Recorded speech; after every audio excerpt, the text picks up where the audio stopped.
আমরা চলে আসলাম পদ্মা নদীর পাড়ে ইলিশ খাওয়ার জন্য। প্রথমে আমরা 4টা ইলিশ নিলাম, তারপরে এগুলা কাটার জন্য দিলাম। কত সুন্দর করে তারা দ্রুততার সাথে এগুলা প্রসেসিং করতেছে, দেখতে অনেক সুন্দর লাগছে।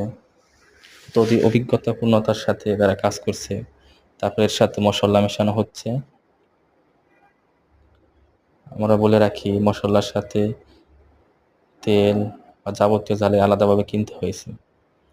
তারপরে এগুলো ভাজার জন্য কড়াইতে তেল দিয়ে এক পিস করে দিতেছে।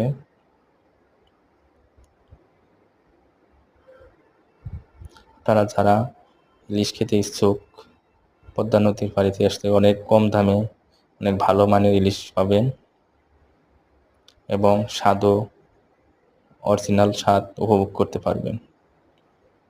যদি ভালো কিছু খেতে চান তাহলে একটু কষ্ট করতে হবে। প্রায় শেষের দিকে আমরা চারদিক থেকে সবাই দেখতেছি তৈরি হচ্ছে এবং আমরা সবাই টেবিলে বসবো। ওনারা